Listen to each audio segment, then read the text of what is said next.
इटावा जनपद में भाई भाई का रिश्ता हुआ शर्मसार। जमीनी विवाद को लेकर दो भाइयों में हुआ खूनी संघर्ष, जिसमें बड़े भाई की छोटे भाई ने कुल्हाड़ी मारकर हत्या कर दी। देखा ये जा रहा है कि कई वर्षों से लगातार 4 बीघा जमीन को लेकर कहासुनी हुआ करती थी। मामला उस समय तूल पकड़ा जब आपसी विवाद बढ़ने के कारण छोटे भाई ने कुल्हाड़ी से बड़े भाई पर प्रहार कर दिया, जिससे बड़े भाई की दर्दनाक मौत हो गई। वहीं परिजन मौके पर बचाने पहुंचे तो उन पर भी एक हमला कर दिया, जिससे वो भी गंभीर रूप से घायल हो गए, जिनको जिला अस्पताल में इलाज चल रहा है। मौके पर प्रशासनिक अधिकारी पहुंचकर जांच पड़ताल में जुटे। वहीं शव को कब्जे में लेकर पोस्टमार्टम के लिए भेज दिया है। अब देखना ये होगा कि आखिर आरोपी पर क्या कार्रवाई होगी, क्योंकि लगातार इस तरीके की घटना को देखते हुए क्षेत्र में हड़कंप मचा हुआ है। क्योंकि ये बड़ी घटना को वारदात को देखते हुए एक बार कहीं न कहीं परिजन जो है सदमे में हैं। यूपी के मुख्यमंत्री योगी आदित्यनाथ का गृह जनपद गोरखपुर से सटे पड़ोसी जिला देवरिया में भ्रष्टाचार की भेंट चढ़ चुका है। जल जीवन मिशन योजना केंद्र सरकार की महत्वाकांक्षी योजना हर घर शुद्ध जल के तहत जल जीवन मिशन योजना शुरू करने के साथ 2024 तक हर घर को शुद्ध पेयजल उपलब्ध कराने का लक्ष्य निर्धारित किया गया था। लेकिन सीएम योगी आदित्यनाथ के गृह जनपद गोरखपुर से सटे देवरिया जिले में यह योजना भ्रष्टाचार की भेंट अब चढ़ चुका है।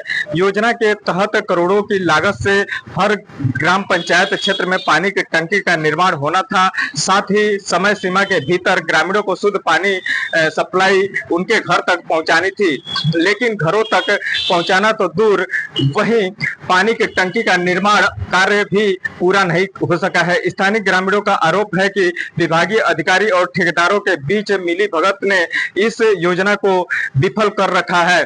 देवरिया जिले के विकासखंड बैतालपुर की ग्राम पंचायत रामपुर दुबे में जल जीवन मिशन केवल कागजों में ही सफल दिख रहा है। वास्तविकता यह है कि ठेकेदारों ने अभी तक पानी की टंकी का निर्माण कार्य पूरा नहीं किया है, जिससे गांव के 2690 घरों तक शुद्ध पानी पहुंच सके, बल्कि आमजन को भ्रमित करने के लिए बोर किए हुए हैं।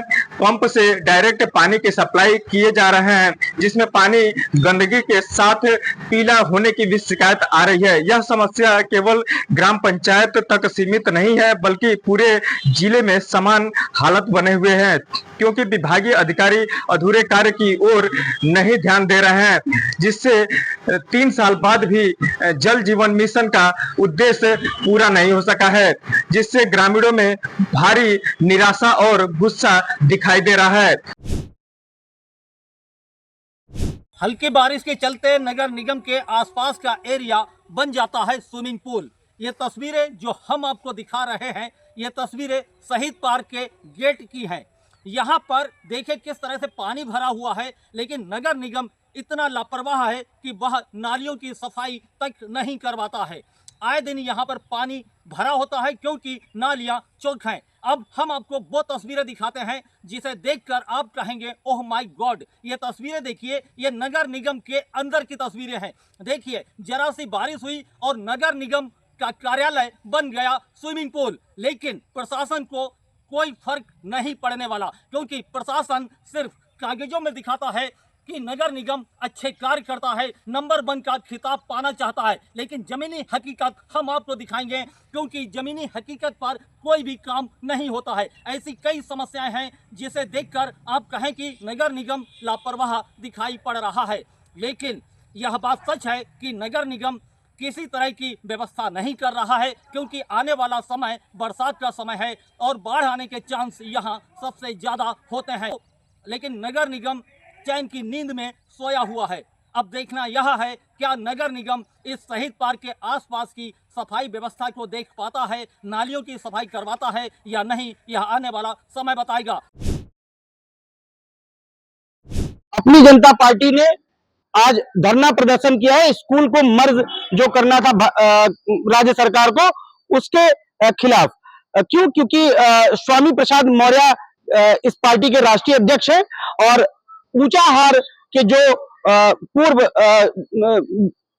विधानसभा चुनाव लड़े थे, उनके अपने बेटे अशोक मौर्य, उन्होंने आज जो है यहाँ पे जिला अध्यक्ष प्रेम मौर्य के साथ मिलकर के एक डीएम को और यहाँ के सिटी मजिस्ट्रेट को ज्ञापन सौंपा है। ज्ञापन में यह दिया गया है कि जो स्कूलों को मर्ज किया जा रहा है उसके तहत कल हाई कोर्ट ने भी एक फैसला सुनाया राज्य सरकार के पक्ष में कि जो स्कूलों को मर्ज करने की याचिका दायर की गई थी वो हाई कोर्ट ने अपने यहाँ से खारिज कर दी है। लेकिन शिक्षक संघ और भी जो ऐसे संगठन है और कई राजनीतिक पार्टियां इस मामले को अब तूल पकड़ाती नजर आ रही है और कहीं ना कहीं ऊपर सुप्रीम कोर्ट जाने की बात की जा रही है। लेकिन सरकार के पक्ष में फैसला आने की वजह से पूरे प्रदेश में अपनी जनता पार्टी ने जो है पूरे प्रदेश में धरना प्रदर्शन किया। आज यहाँ पे भी सिटी मजिस्ट्रेट ने को ज्ञापन सौंपा गया जो कि राष्ट्रपति महोदय को दिया जाएगा और यहाँ पर पहुंचकर सैकड़ों की कार्यकर्ता में जनसंख्या में जो है सैकड़ों यहाँ पे उन्होंने ये ज्ञापन आज सौंपा है। आगरा के थाना कमला नगर स्थित एक मंदिर से 2 मूर्तियां चोरी करने वाले आरोपियों को आगरा पुलिस ने महज 6 घंटे के अंदर ही गिरफ्तार कर खुलासा कर दिया है। मामला आगरा के थाना कमला नगर का है, जहां कमला नगर क्षेत्र में एक मंदिर से पुलिस को सूचना मिली थी कि बीती रात 2 मूर्ति कोई आरोपी वहां से चुरा कर ले गए हैं, जिसके बाद में सूचना मिलते ही पुलिस ने मुकदमा पंजीकृत किया और पुलिस की टीमों का गठन किया गया और आरोपी की तलाश में आगरा पुलिस जुट गई। मंदिर के आसपास लगे सीसीटीवी कैमरों को खंगाला गया, उनसे फुटेज निकाले गए और उन फोटो को सर्कुलेट भी किया गया। सीसीटीवी कैमरे की मदद से आगरा पुलिस आरोपियों को तक पहुंच गई और आरोपियों को महज 6 घंटे के अंदर ही आगरा पुलिस ने गिरफ्तार कर लिया है। तलवारी थाना क्षेत्र के टांडा पुल पे एक अप्रिय घटना होते हुए बची। फिलहाल स्थानीय लोग और पुलिस और गोताखोर की मदद से युवक को बचा लिया गया। फिलहाल आपको बता दें कि रेहान नाम का एक युवक जो अकबरपुर का रहने वाला था, वो टांडा पुल पर घूमने के लिए आया था, जहाँ पे घूमते हुए उसकी तबीयत खराब हो गई और वो अचानक से नदी में गिर पड़ा। फिलहाल जैसे इसकी जानकारी स्थानीय लोग वहाँ मौजूद तो लोगों को तत्काल जो है नजदीकी चौकी को भी जानकारी दी और एक हाइड्रा की मदद से जो युवक है रेहान है उसको बचा लिया गया। फिलहाल आपको बता दें परिजनों को तत्काल जानकारी दी गई, मौके पे परिजन वहां पे पहुंचे और रेहान को नदी से सुरक्षित बरामद करके जो उनके परिजन को सुपुर्द कर दिया गया। फिलहाल आपको बता दें कि जो है नजदीकी थाना और जो वहाँ के स्थानीय लोगों के द्वारा युवक रेहान को बचा लिया गया है। सुल्तानपुर जनपद के खाटू श्याम दर्शन वापसी करते वक्त आगरा लखनऊ एक्सप्रेसवे पर दीपा गुप्ता, गणेश अग्रहरी और उनके 2 बच्चे की कार क्षतिग्रस्त हो जाती है, दुर्घटनाग्रस्त हो जाती है, जिससे पत्नी की मौत हो जाती है। पति की भी स्थिति नाजुक बताई जा रही है, 2 बच्चे की स्थिति भी नाजुक बताई जा रही है। ये उन्नाव के दीपवल ग्राम के पास ये घटना घटती है। ये लोग खाटू श्याम से दर्शन करके सुल्तानपुर के लिए वापसी कर रहे थे। ये दुर्घटना घटना जो है एक्सीडेंट के माध्यम से हुई। परिवार के लोगों को जैसे जानकारी मिली, सब लोग जो है उन्नाव के लिए निकल चुके हैं। इतनी बड़ी घटना परिवार के लिए दुखदायी है। हरदोई से पहली भरकनी मार्ग बना जर्जर। थोड़ी सी बरसात होने से जो वहाँ पर जो पाली से भरकनी जाने वाला मार्ग है उनमें पानी भर जाने से वो दलदल वो कीचड़ टाइप का हो गया है। वहीं पर राहगीर जो पड़ोस में धान की खेती हो रही थी उसको रास्ता बना लिया गया, वहीं से लोग निकल रहे हैं। वहाँ पर जो जिनका खेत है उनको काफ़ी दिक्कतों का सामना करना पड़ रहा है, और चाहे वो मोटरसाइकिल हो या पैदल हो, चाहे स्कूली बच्चे जा रहे हो, लेकिन वहाँ पर जो रास्ता है आवागमन पानी की बरसात की वजह से एकदम बंद हो गई है और वहीं पर दिक्कतों का सामना करना पड़ रहा है।